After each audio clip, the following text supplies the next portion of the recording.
And I think if the vulgarity of birth is not honestly preached by men who carry power but not burden, who carry privilege but not labor, who carry authority but not submission, then it should not be preached at all. Because the real scandal of the birth of God lies in the cracked nipples of a 14-year-old and not in the sermons of ministers who say women are too delicate to lead. And to me, it's writing is survival. To me, writing is and being honest is and being raw. Like I have to tell the truth because I was never allowed to. And this is a platform where I can. So yeah, if it steps on some toes, then they can take care of their toes. I'm done washing feet. Hello and welcome to the Epic Kate Show. My guest today is the wonderful Caitlin Shetler. She is a writer, poet, just powerful woman who puts such truth bombs out there through her writing. This conversation isn't just about deconstruction. It's about getting thrown under the bus, about her experience of going viral, of her poetry going viral and being able to connect with people who feel the same way that she feels. It's advice to other people to use their voice, to speak their truth, and to not be afraid to put it out there into the world. It's just an invigorating, raw, genuine conversation, and I know you're gonna love it. Let's jump right in. Hello, Caitlin. I'm Hi. glad you're here.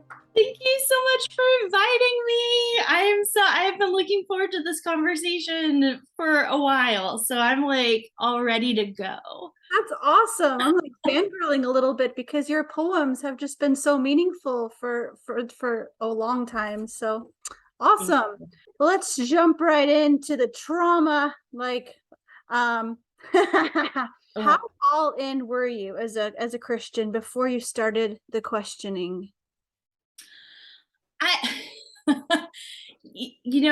I say this and then I will get a lot of pushback from people who are still Christians because they really take offense to this. But I have said before, I was in, and I was in to the point that I did everything. I did everything that was expected of me. And it wasn't just for looks. I got baptized at 10. I was praying every day. I had multiple Bibles as a teenager. I had the teen study Bible. I had my girls' devotional. I would buy like Max Lucado stuff with my like ask for it for Christmas.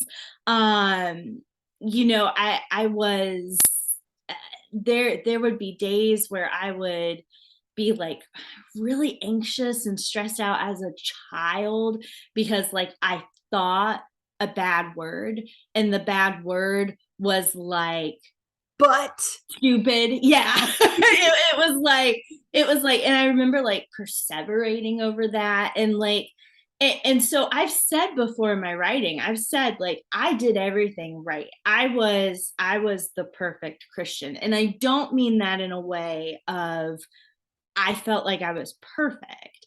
And I don't mean that in an egotistical way. I mean, I not only checked the boxes, which I think is what people hear, but I had the relationship. So I felt close. I was having dreams about God because I was like so like just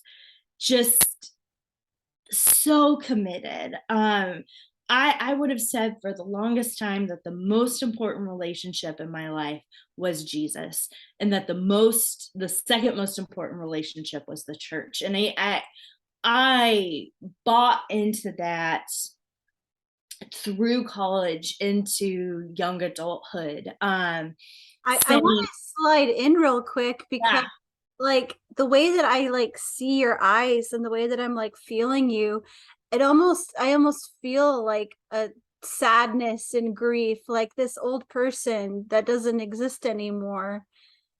Yeah, she uh, she would be shocked. She I would be hear you. shocked to see me. Um, You feel like, did it take a long time for you to stop comparing your current self with your old self? I kind of think trauma works this way, like where your brain will protect you, and then you're going through this like significant um worldview change and Mm, the significant shift, and you're shedding old skin, you're changing your mindset, you're changing. I think what is a huge aspect of like what I built my personality around, like it was that was my identity. it's a real grief. And so when I lost my identity, I think for a little bit I just sort of shut down. So like very intellectualized it. Didn't feel the emotions to it. There wasn't as much grief in the beginning, as much anger, and just kind of like self recrimination, I Mm, guess. Like I would say like there was a lot of like, I can't believe I did that, I and like I'm believe I so wanted to believe in eternal conscious torment. right. And I don't feel like I was very kind to her.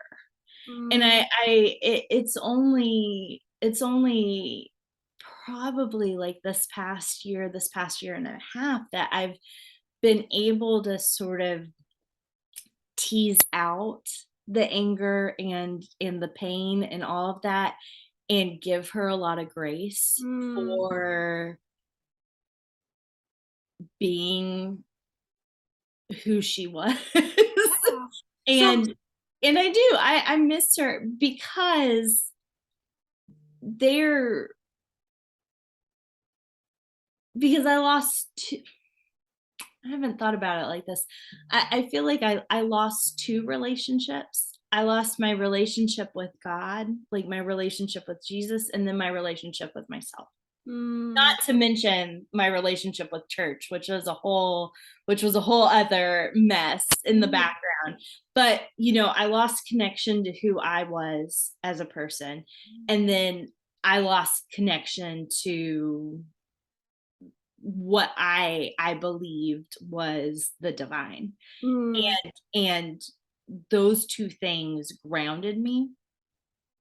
So I think yeah, there's grief, and I think there is a lot of just upheaval and like confusion, if that makes sense. so can you briefly, because I know this could probably take like hours and hours, so can you briefly kind of outline some of the struggles that led you to just question everything and just the cooking pot exploded. I can't use. Implosion. Yeah, I'm not good at words right now, but you know what I mean. Yeah, I say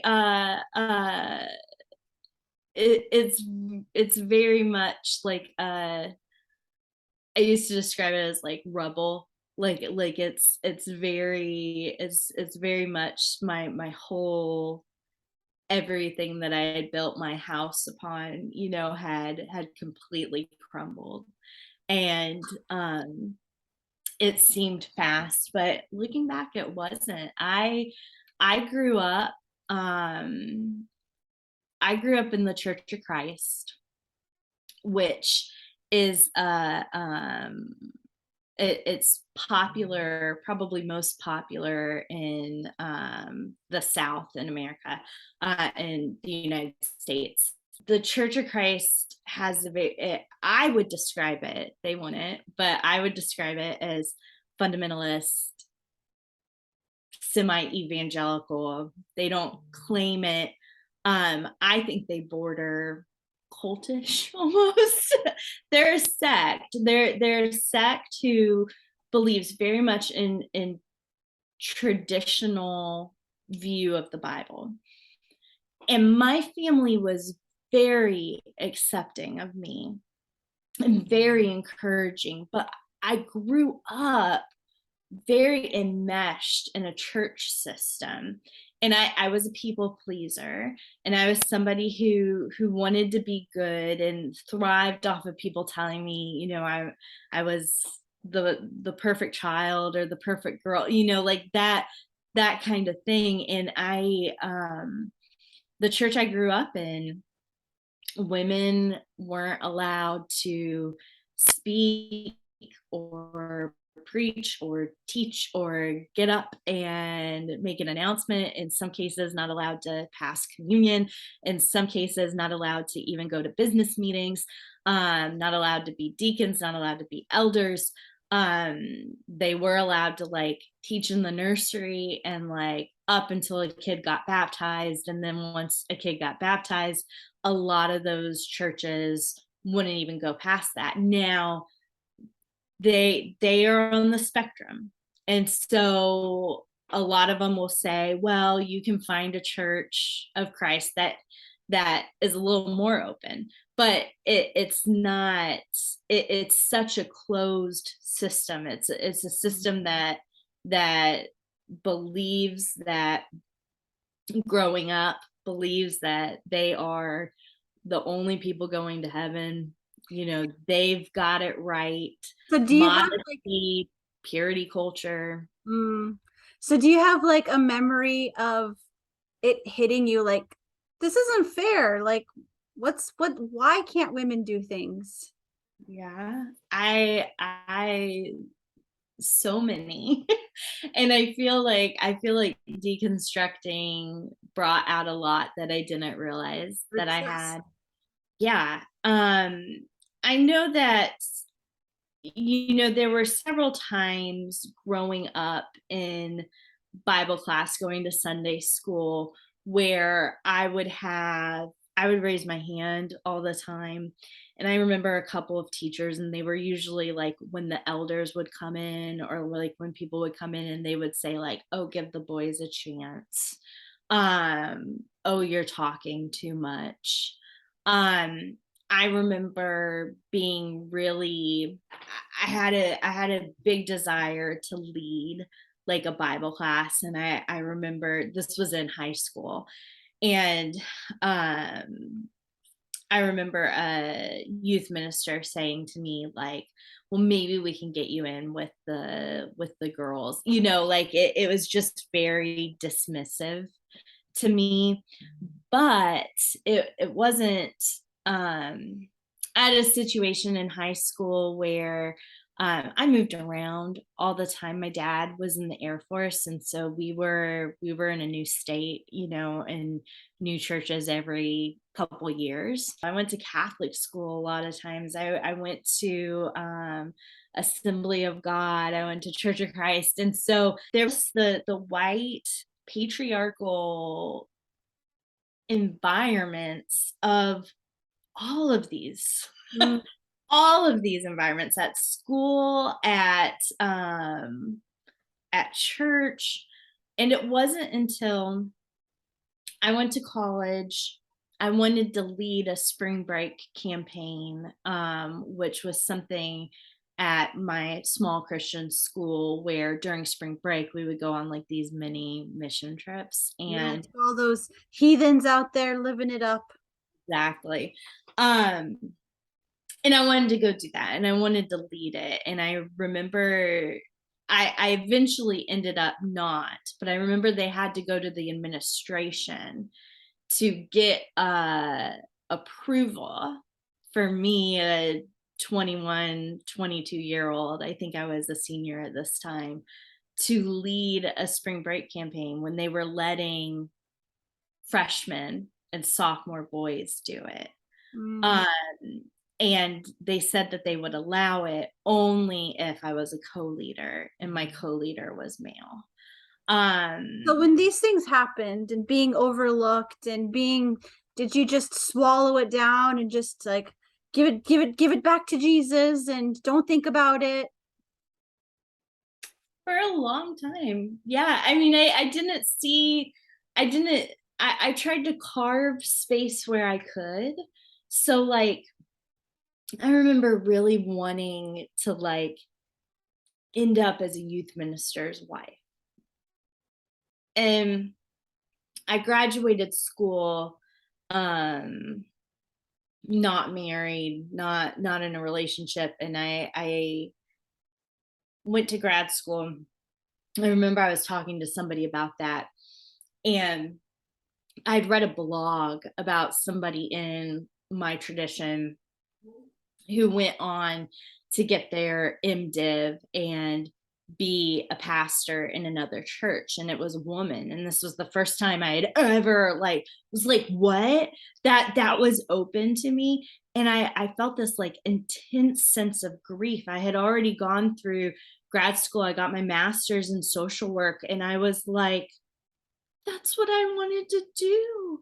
That was what I felt like my calling was. If I had been born male, if I had been born um able to do this, I know without a fact I would have gone to college and majored in Bible. I know that. I know what my path would have been had I been born male.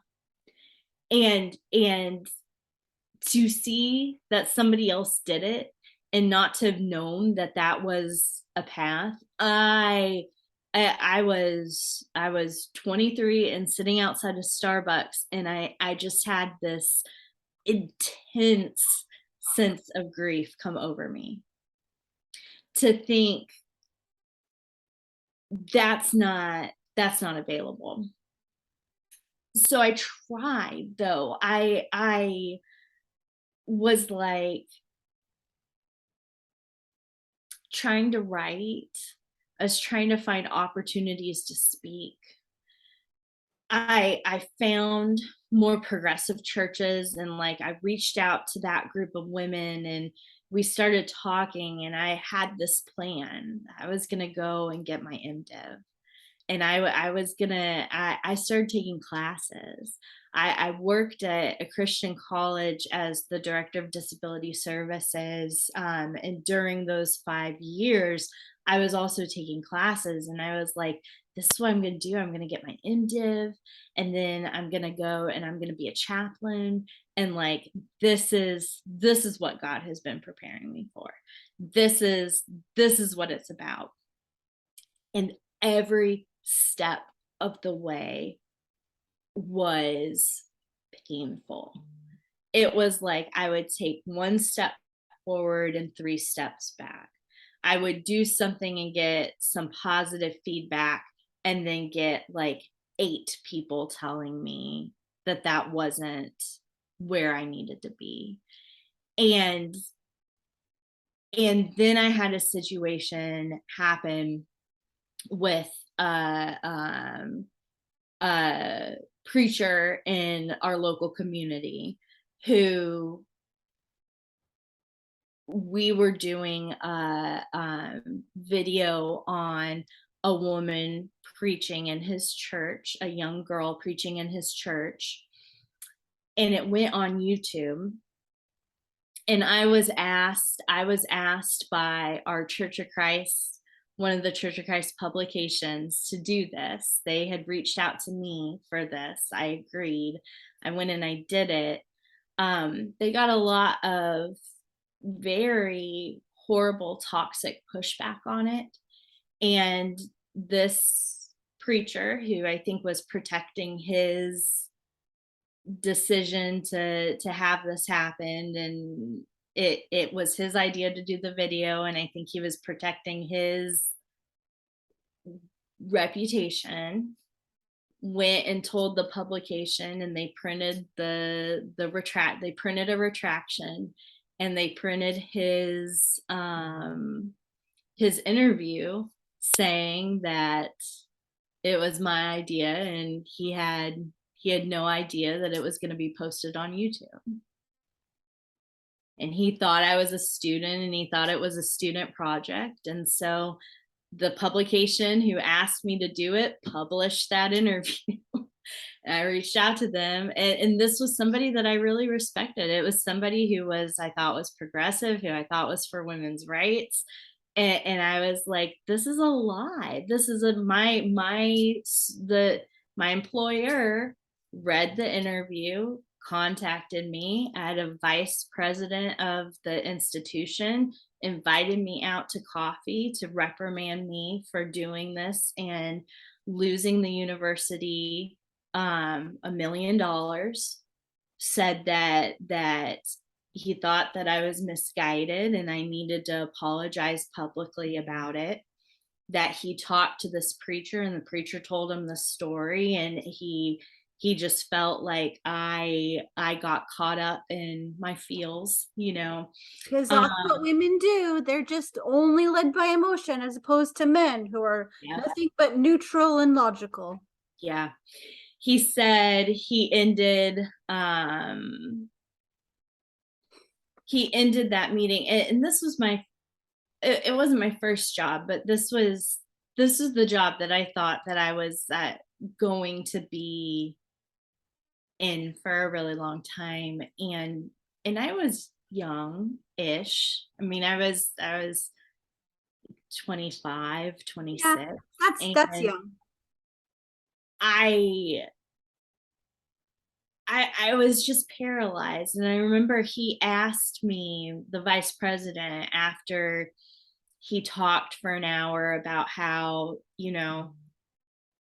this whole feminism thing is really a fad, and don't you believe that, do you really believe that women can speak better than men? And I know that you don't want to lose the university money, it's just this whole thing. And at the end he said, well, Caitlin, do you mind praying for us for this situation?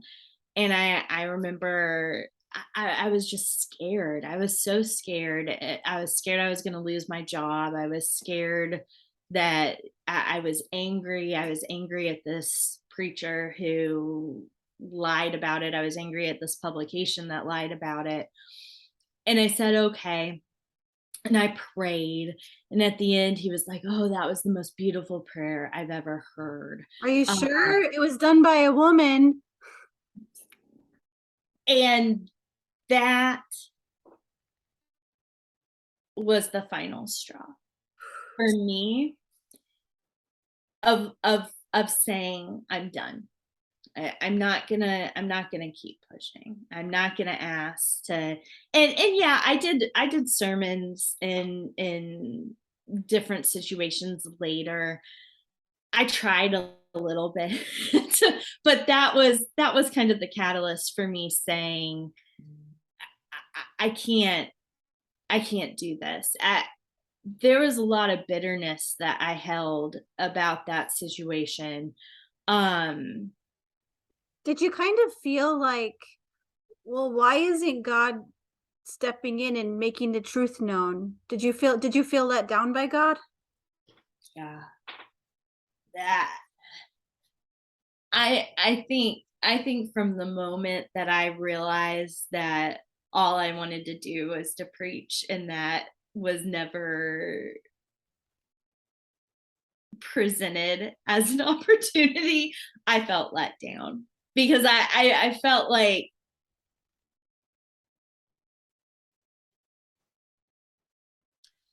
I'd always been told, you don't expect anything from God, right? I mean, that was my faith tradition. It was very dour. I came from a very dour God faith is not a tradition. genie. God is God's not not. a genie. We didn't really believe in the Holy Spirit. Having a calling was not something that was even, the mystical was not, it was very logical.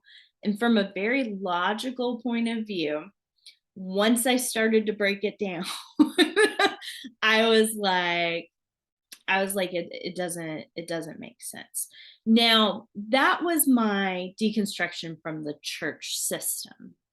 My deconstruction from God, and I say this to people because I do think that there is I think there are two trauma wounds, and I think there are two hurts that I think sometimes don't get acknowledged in the deconstructing space, because I think there's a large group of people who are doing some good major work on deconstructing from the church system, specifically from white evangelical conservative system that paints God as unloving and judgmental, that is anti-Semitic, that is incredibly racist, that is married to, at least in America, married to politics and conservative politics, that hate women, that are pro forced birth, that are anti. LGBTQ. Yeah. Exactly. Like, and I think there are people who are saying, "Oh my gosh, like that is toxic. I don't want that. That's toxic and harmful." And hey, we can find our same faith, right? Within a different, more progressive and loving community. And I think you have people who are deconstructing that. But I think on the other side, and this is the conversation that I don't hear as much, just in these spaces from people who are processing this. I think on the other side, you have people who are also deconstructing just their faith in God in general. And that to me is a whole other ball game, and has been a whole other set of pain and hurt, to say the way that I ordered the universe as a child and a young adult, and growing up, was there was a God. There was and God existed.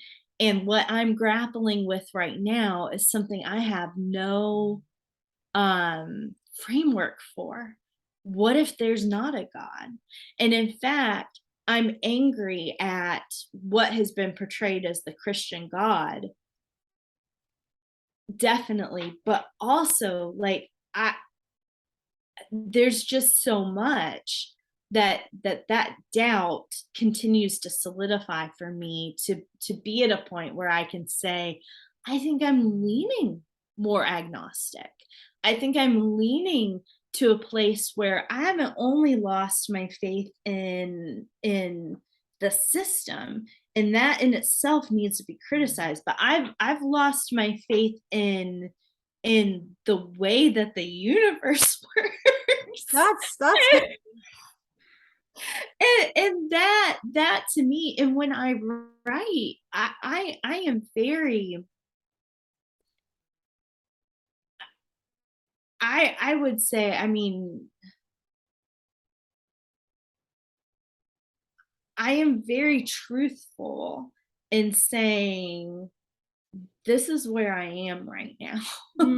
And I will be heretical or blasphemous or whatever label you want to put on it. My deconstruction from God started when I don't even remember what natural disaster it was. It was another natural disaster that had happened, and we went to church for a prayer vigil. And I remember them showing the pictures. I remember this like so vividly. I was sitting in the pew, and they were showing the pictures, and they were asking for donations, and it was prayer after prayer after prayer. And I just felt myself get angrier and angrier and angrier. And I was like, make it make sense. It doesn't. And that to me was the beginning of a very something that I had been struggling with for multiple years, and something that increasingly I cannot make line up in my mind, is the concept of suffering to the level that we see it with. I want to cut you off like a jerk. Sorry. No, it's because I have so many things I want to talk about. But I would love for you to read one of your poems. Well, it was the Sometimes I Wonder one that was the first big viral one, wasn't it? Yes, it was. Would you please read it for us? Yeah, definitely. So this is called Sometimes I Wonder. Sometimes I wonder if Mary breastfed Jesus, if she cried out when he bit her, or if she sobbed when he would not latch. And sometimes I wonder if this is all too vulgar to ask in a church full of men without milk stains on their shirts or coconut oil on their breasts, preaching from pulpits off limits to the Mother of God. But then I think of feeding Jesus, birthing Jesus, the expulsion of blood and smell of sweat, the salt of a mother's tears onto the soft head of the salt of the earth, feeling lonely and tired, hungry, annoyed, overwhelmed, loving. And I think if the vulgarity of birth is not honestly preached by men who carry power but not burden, who carry privilege but not labor, who carry authority but not submission, then it should not be preached at all. Because the real scandal of the birth of God lies in the cracked nipples of a 14-year-old and not in the sermons of ministers who say women are too delicate to lead.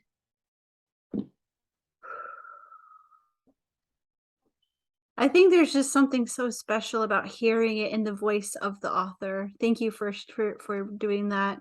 You picked up writing and decided like I'm just gonna put this out there. How and then this poem went viral, and how was it when you saw how people were resonating with it? It felt, it was a very out of body experience because a lot of, and I've been writing for a long time. Obviously the content of my writing has changed a lot over the years with my deconstruction, especially if you took baby Caitlin's writings and compared them to now. It would almost seem like very antagonistic to one another, but um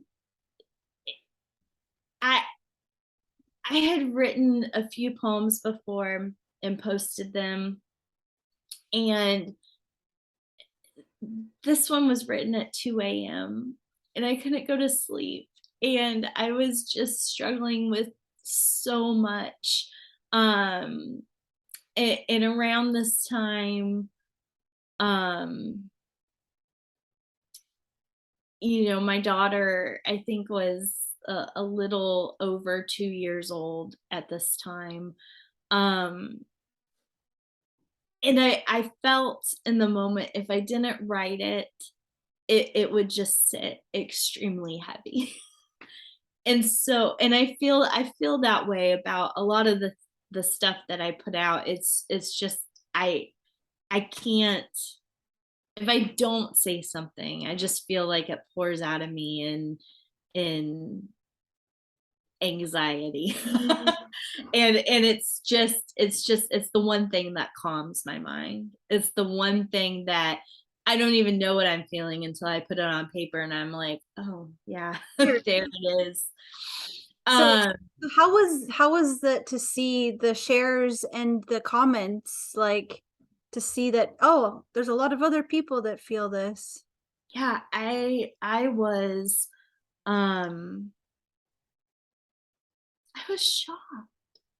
I was shocked. I'm still, this process sometimes can just be so isolating. It can feel like you are the only person in the world. I got so much feedback, so many people messaging me after that poem, so many people saying that,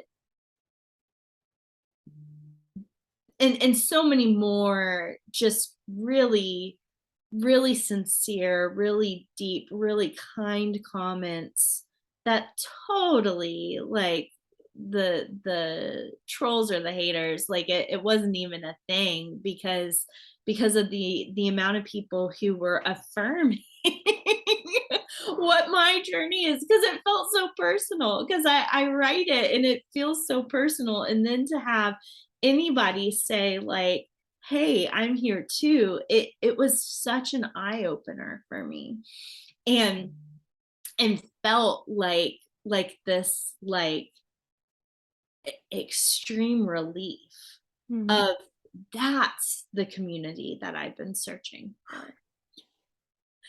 That's the community of people that I didn't realize I was missing. And it was like I was lost. For I mean to use churchy language, it was like I was lost and then I was found. And I feel more so that way than I ever did in the church, than I ever did with my relationship with Jesus. And I think I don't know what I would do. I don't know how much harder this journey would be if I had to walk it alone. And that I am so grateful. I am always gobsmacked and just completely just in like, it baffles me to hear people say like, hey, this, I'm here too. Like it feels like a miracle. It feels like a gift every time I have somebody say like this, and it feels like an out of body experience, because I'm like, this is what I was feeling. You're feeling it too? Oh my gosh, like come here. And so I can't explain how grateful I have been for finding this community. And the fact too, I'm just so grateful to people for reading and continuing to read, because I feel like there have been a lot of people on my page and who have messaged me and who will tell me their stories and share with things, and I feel like they are the community that I didn't have, who are cheering me on and have been so supportive in seeing a lot of my work evolve over the past couple years. Um, because it's gone through stages where it has been very, I've been very angry, or I have been very, or I have moved from writing poems about still loving the idea of God and not loving the idea of church, to questioning the existence of God. And those same people have stuck with me. Like there has just been no judgment, and That's awesome. it has been the most freeing thing When ever. when the house is completely fallen down and it's just rubble and you don't know which way is up, it's just so wonderful to be around people that don't judge that state. But I've always been in awe of your boldness, that the things that you say, you don't hold back, and you're not afraid of who the toes are stepping on, because dang it, those toes need to be stepped on. I have spent, I spent 25, 26 years giving my life to the church and to God. And well, I say 26. I feel like I'm 35 now, and I really feel like it's been the past 3 or 4 years that it's really picked up. It was a long time that I censored myself. And and I realized, I mean, it felt, there's a in Jeremiah, it talks about how um Jeremiah has such like a pent up like there's a fire burning within him, and if he does not get it out, it's going to kill him. And that's the way that he describes it. Like it is so it. And I've always related with Jeremiah, not because not the prophet piece of it, but the having something within you that is so Visceral. sensational and visceral and raw inside, that if you don't let it out, you feel like you will die. And to me, it's writing is survival. To Mm. me, writing is, and being honest is, and being raw. Like I have to tell the truth because I was never allowed to. And this is a platform where I can. So yeah, if it steps on some toes, then they can take care of their toes. I'm done washing feet. I'm not gonna. I'm.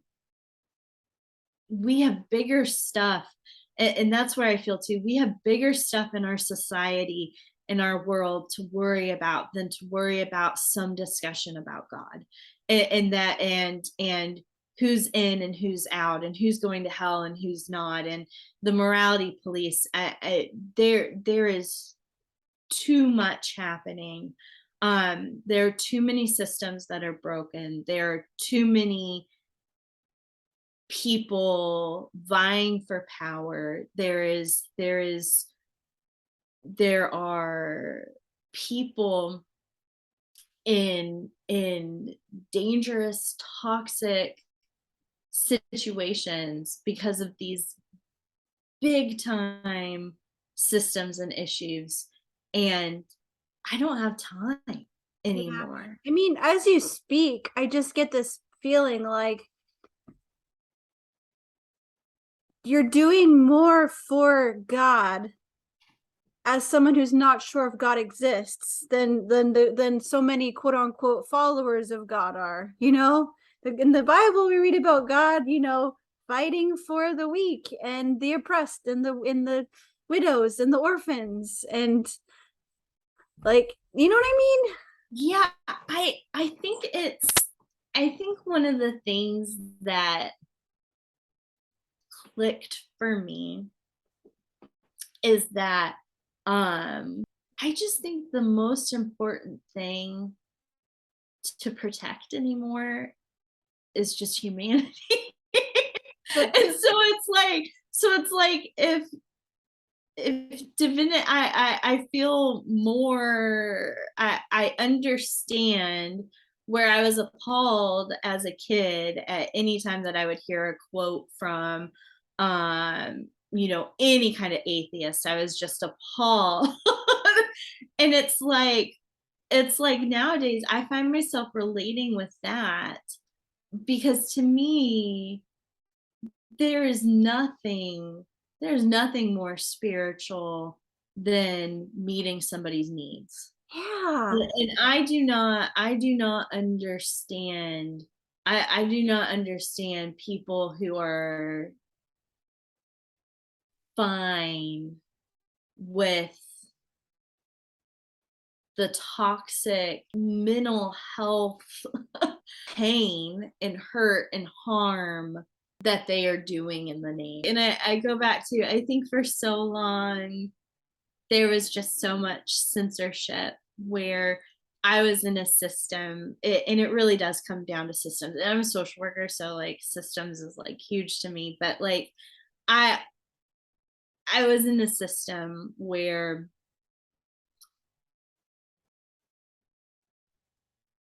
everything everything was policed. Mm. Everything was either there were rules about it, unwritten rules about it, and there's still a culture. And I am so grateful and in awe of women who are still my friends, who are toiling away in that system still, and they're trying to create change, and I'm in awe of it. And I think that shows some serious dedication and long suffering, and um hats off to them, because I couldn't do it. And my faith system said, when they saw that I wasn't going to play the game, they said, off with you. Like, we don't care. That's fine. You can leave. And they didn't turn back. And so I felt like it was, I had this naive idea that as I was starting my deconstruction journey and as I was struggling, that if I stayed sincere, that all of these, like, ministers and people in my faith system and people in church and all of that would be like supportive. And Oh, you sweet summer child. like I just thought it, because I don't know. And then I realized it was they really could not care less. It was just, you know So, let the door hit you on the way out, Caitlin, and really stop coming into our spaces and saying these things. Because if you feel this way, then there's no longer a place for you. And it was very hurtful, because it was like there was so much of me that wanted things to change. And and I was willing to give it a shot, and to see that they were not willing to meet me anywhere. They did not care. They're hemorrhaging. They're losing people by the hundreds. The Church of Christ itself is declining. I'm talking about like this one particular. I'm not even talking about like evangelicalism, which is also losing people, but the Church of Christ itself is dying. And they are scrambling. They are scrambling to figure out what to do, and to change directions, and to like come in with discipleship, and come in with like home churches, and come in with all these things. And it's like, you've had people telling you for years that the issue is the system, and the issue is your addiction to power, and the issue is lying, and the issue is male led, and the issue is white led, and the issue is you have a strong group of 50 or 60 women who are strong leaders within this faith system that you continue to relegate, sorry, to the sidelines, and you tokenize them. And these are women who could be leaders in your church, and build it up. And you're not letting it, because you're scared of gay people.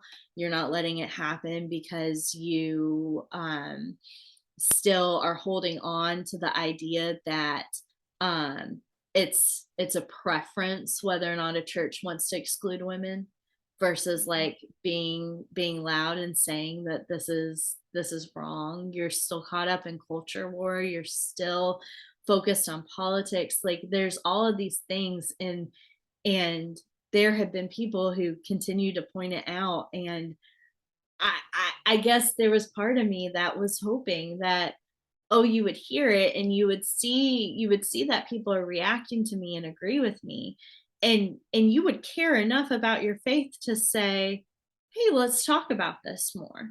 Instead, what you're doing is you're saying, oh, you were never a Christian in the first place, and we don't really need ex-evangelicals back in our spaces. If you want to leave, leave. Well, you know I'm not looking to be dragged back in by them, but I also think it speaks to the priorities of a system that doesn't want to change, that doesn't want to listen, that doesn't want to do good. mm, And I do not believe in the goodness of church anymore.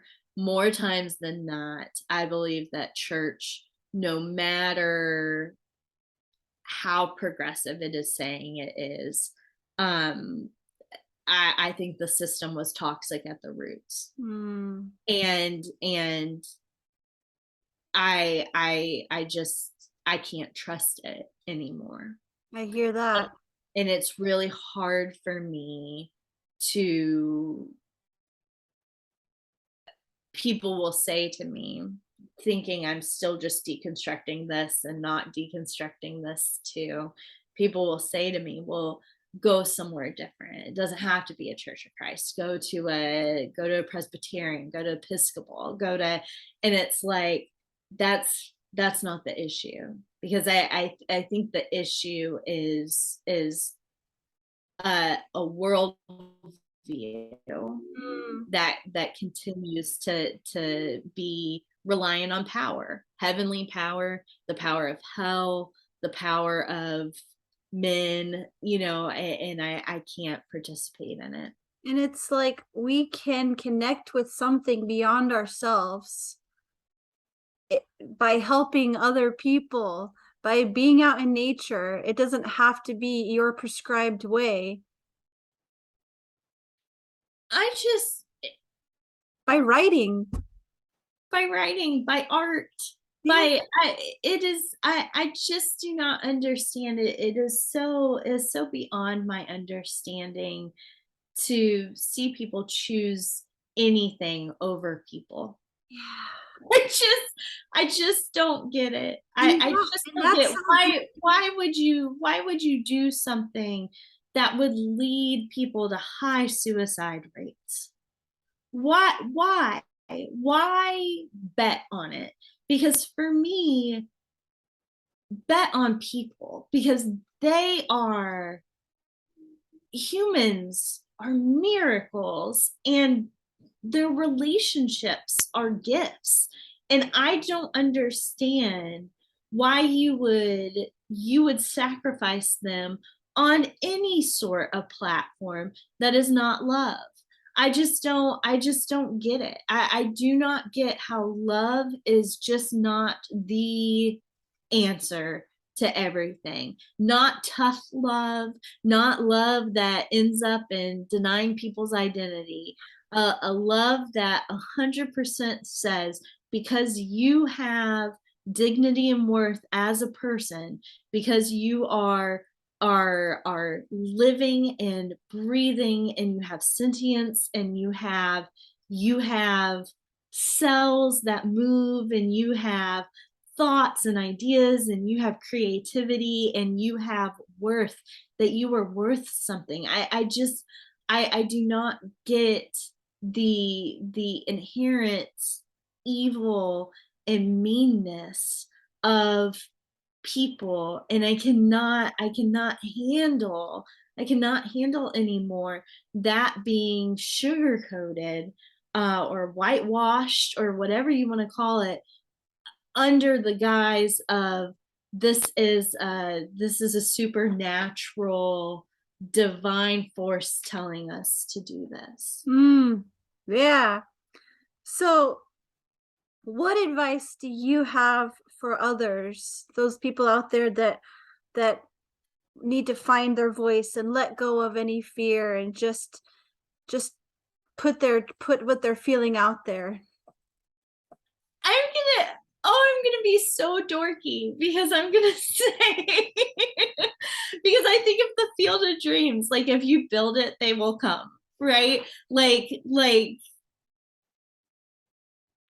I understand that a lot of us are working against years of being told that we don't have a voice, and when we do speak, not being heard. I understand that we are working from a place where every time we've ever tried to whisper something, nobody has heard that. But it is my experience that the people that you were supposed to reach, and the people that you were supposed to be in relationship with, will find you. And don't lose that opportunity. It's like there, and it's open for you, and it's a Mm. gift. I feel like again, I feel like in the past, that's what I would say about Jesus. But like I am saying it is a gift to be able to speak your truth. It is a gift to be able to say, this is what I am feeling inside, and to have and people will come, people will. And so I know it's scary, but do it. And it's, and find the people who are already doing it. For me, as a baby deconstructor, Rachel Held Evans was like my guide into this. There was her writing, her boldness, her being able to see her process this spurred me, gave me courage to say, if she can speak, then I can too. And there were so many people after her, um that I looked up to and started reading and started. But it's 2022. We have so many ways to connect with people who we don't see in real life. I think it was a lot harder for people back in the day where there was not this globalization and this global community of people. But I mean, we have, I, I am a huge proponent. I know people say it's really toxic. I'm a huge proponent of social media when you can do it in a healthy way.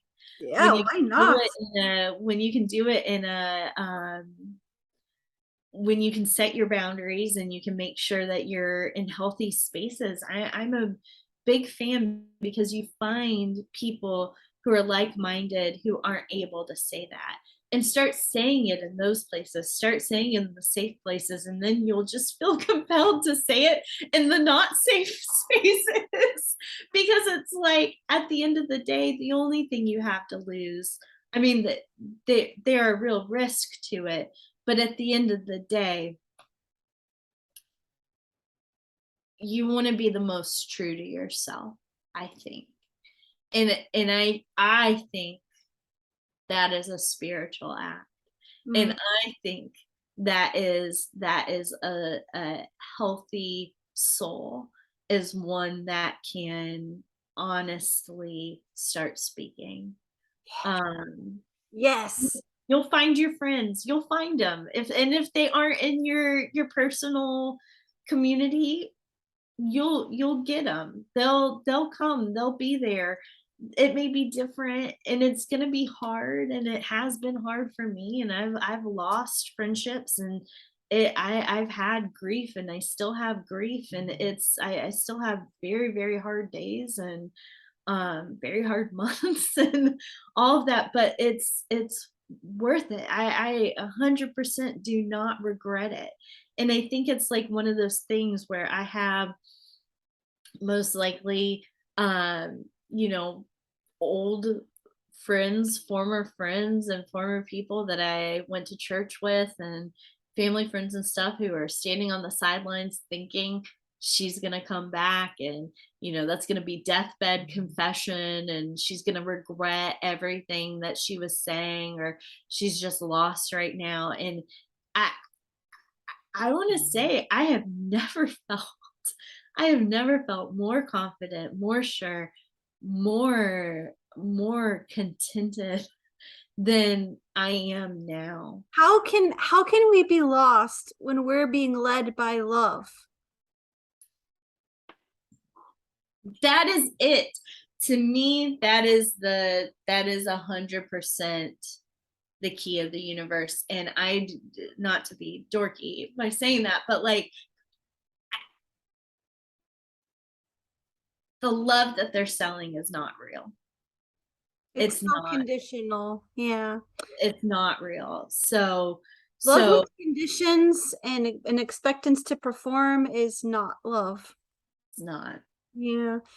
Is there anything else that you'd like to say? Wait, first I want to say, if you have not yet checked out Caitlin's poetry, it's awesome and you can find it on Facebook. I will link it down below.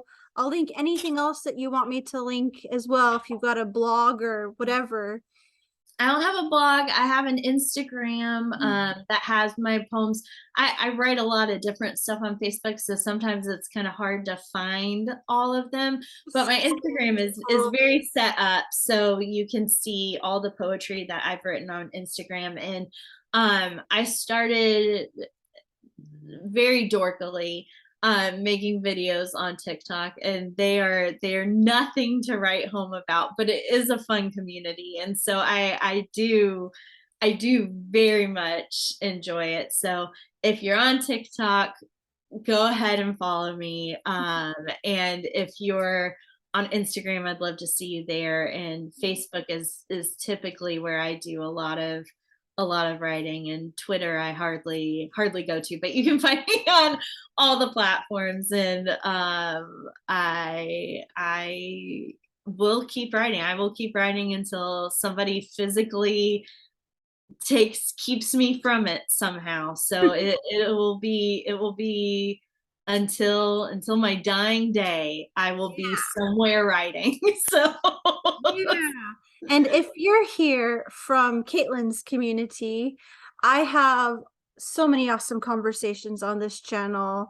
I hope that you will stick around and look back on other ones and stay tuned for new ones.